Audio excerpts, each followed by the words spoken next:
Have you ever noticed how animals in the wild shake after a threat from a predator?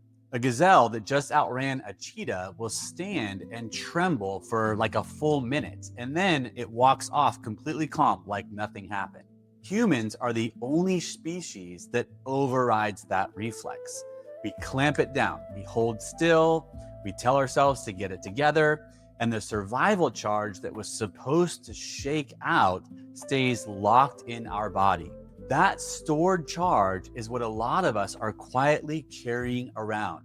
And it's what these somatic exercises are meant to help you with. There are lots of great videos going around right now with somatic exercises, but sometimes they miss an important piece of the puzzle. Shaking and other exercises like it are just one rung on a nervous system ladder.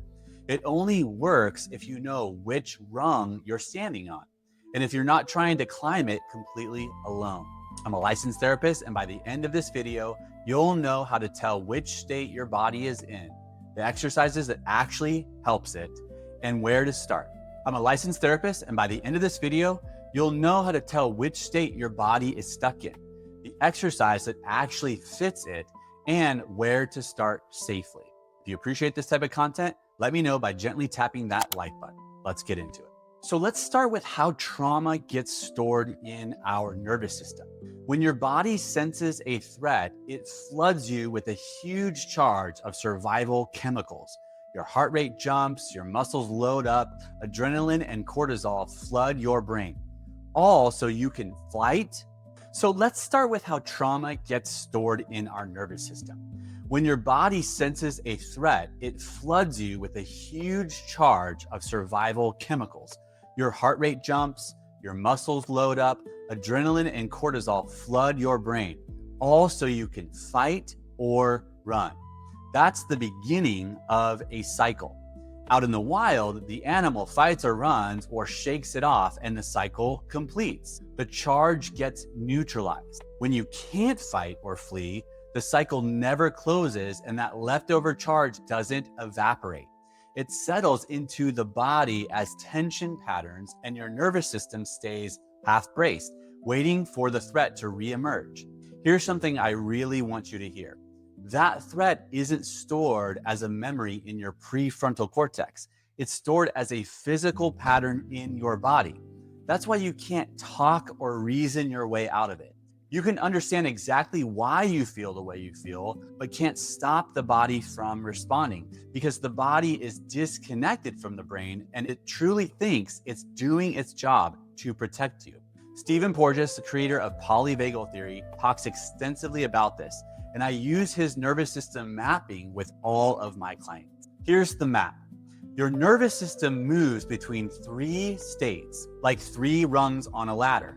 At the top is the calm, connected state, safe and social, where you can think clearly and actually be with people. That's called ventral vagal, a parasympathetic nervous state. In the middle is fight or flight, wired and mobilized. That is the sympathetic state. And then at the bottom is shutdown, the dorsal state, where everything goes flat and heavy and numb. This is critical to understand. You cannot jump straight from the bottom to the top. You can't go from shutdown to calm in one single move. To climb out of shutdown, you have to pass up through the middle first, through activation, before you can reach the calm at the top, which means the right exercise completely depends on which rung you're standing on. And here's the tell that surprises most people. When you're climbing up out of shutdown, you might actually feel more anxious or more energized on the way, not less. That's not the exercise failing, it's the ladder working. You're passing through the middle floor to get upstairs. So before you do anything, you need to map your nervous system. I personally check in with my body several times a day to ask myself where I'm at on the ladder. You need to take 10 seconds and ask yourself, which state am I in right now? If you're in fight or flight, you might notice racing thoughts, restlessness, your heart going fast, you can't sit still, everything is urgent, you're easily irritated. If you're in shutdown, it's the opposite. Numb, flat, foggy, heavy, hard to care about anything, like somebody pulled the plug. So notice where you are and check in mainly with your body.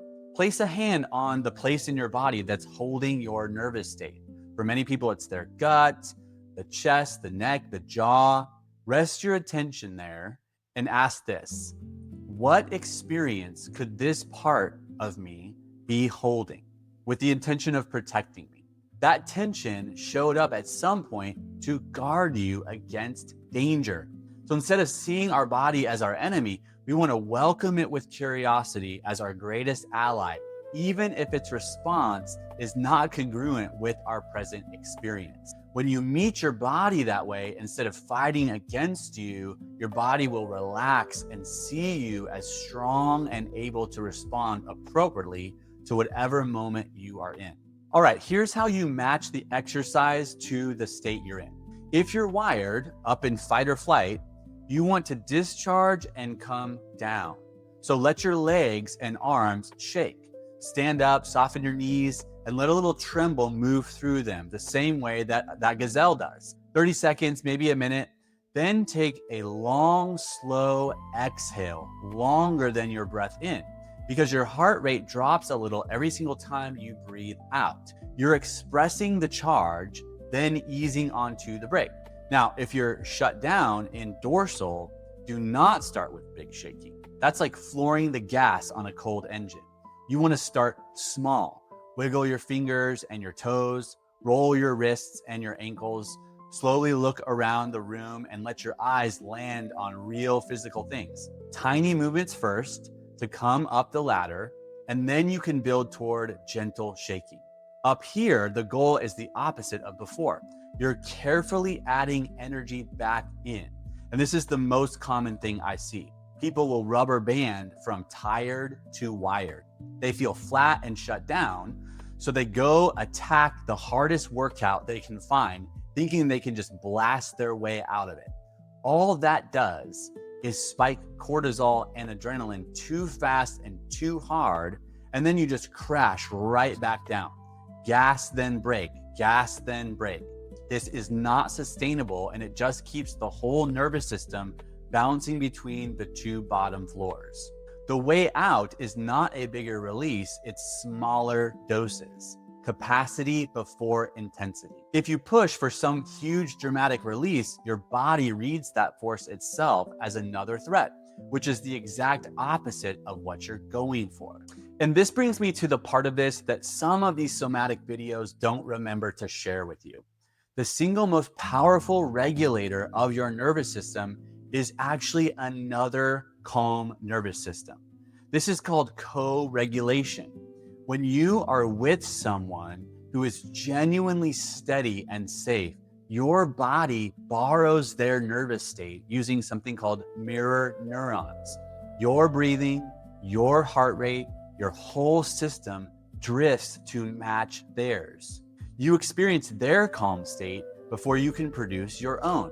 That is why safe people are the best medicine there is. These exercises will always work better done with or just even near someone safe than done alone in a room. Go back to that gazelle for 1 second. It shakes off the charge, but then it rejoins the herd every single time. The shaking spends the energy, but rejoining the herd is the moment safety actually gets embedded in its body. You and I are built the exact same way. The shaking or any somatic practice is just half of it. Joining the herd is the other half. All right, quick pause here because this is my whole passion for starting this channel. Your nervous system, your gut, and your mental health are all part of one system, not 3 separate entities. If that's the kind of thing you want more of, consider subscribing so you don't miss any future videos. Okay, back to it. All right, here's the whole thing in 4 steps. 1, map your system. Am I wired? Am I shut down? Number 2, match it to a somatic practice. Discharge and exhale if you're wired. Make small movements up the ladder if you're shut down. Number 3, keep the doses small and stop before it's too much. And then 4th, don't do this in a vacuum.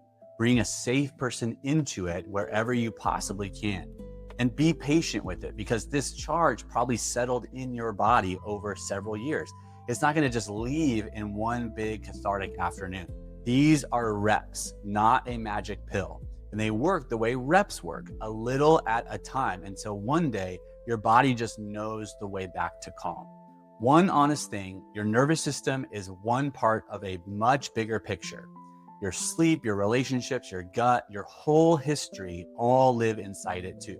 So these exercises are a real lever, not the entire machine. If you want to see where your nervous system actually stands right now and which state you tend to live in, I built a free assessment that walks you through it. It's linked in the description and pinned in the comment below. Here's what I want to leave with you. Stored trauma isn't a life sentence written into your mind. It's an unfinished piece of business held in your body, a charge that never got to complete, waiting for you to finish the cycle safely and ideally not by yourself. Now that you know how to read your state, the next natural step is to have more tools ready for it.